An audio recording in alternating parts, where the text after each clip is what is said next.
छठा अध्याय। धूम्रलोचन वध।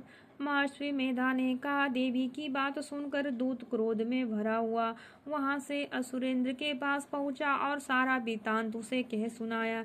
दूत की बात सुन असुरेंद्र के क्रोध का पारावार न रहा और उसने अपने सेनापति धूम्रलोचन से कहा, धूम्रलोचन, तुम अपनी सेना सहित शीघ्र वहां जाओ और उस दुष्ट के केसों से पकड़कर घसीटते हुए यहाँ ले आओ। यदि उसकी रक्षा के लिए कोई दूसरा खड़ा हो जाए, वह देवता, यक्ष अथवा गंधर्व ही क्यों न हो, उसको तुम अवश्य मार डालना। महर्षि मेधा ने कहा।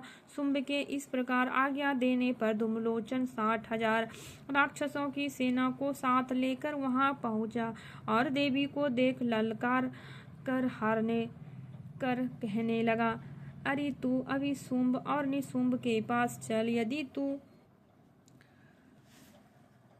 यदि तू प्रसन्न पूर्वक मेरे साथ चलोगी तो मैं तुम्हें केस से घसीटता हुआ ले चलूंगा।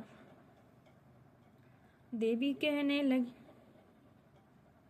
प्रसन्न पूर्वक मेरे साथ ना चली तो मैं तुम्हें घसीट कर ले चलूंगा। देवी कहने लगी, असुरेंद्र का भेजा हुआ तेरे जैसा बलवान यदि बलपूर्वक मुझे ले जावेगा तो मैं इसी दशा में मैं तुम्हारा क्या कर सकती हूँ।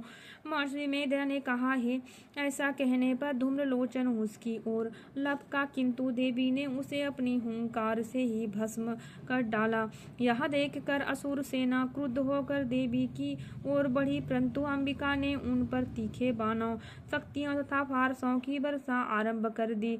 इतने में देवी का वाहन भी अपनी ग्रीवा के बालों को झटकाता हुआ और बड़ा भारी शब्द करता हुआ असुर सेना में कूद पड़ा।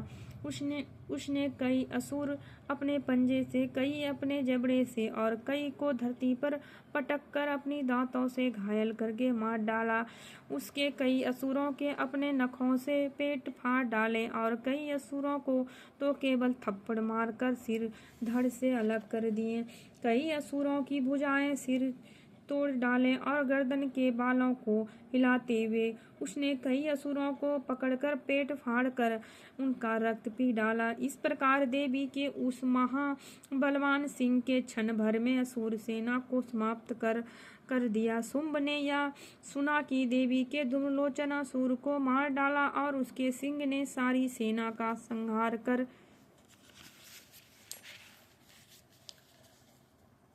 डाला। तब उसको बड़ा क्रोध आया। उसके मारे क्रोध के होठ फड़फड़ाने लगे और उसने चंड और मुंड नामक महासुरों को आज्ञा दी, हे चंड, हे मुंड, तुम अपने साथ एक बड़ी सेना वहां लेकर जाओ। उस देवी के बाल पकड़कर और बांधकर तुरंत वहां ले आओ।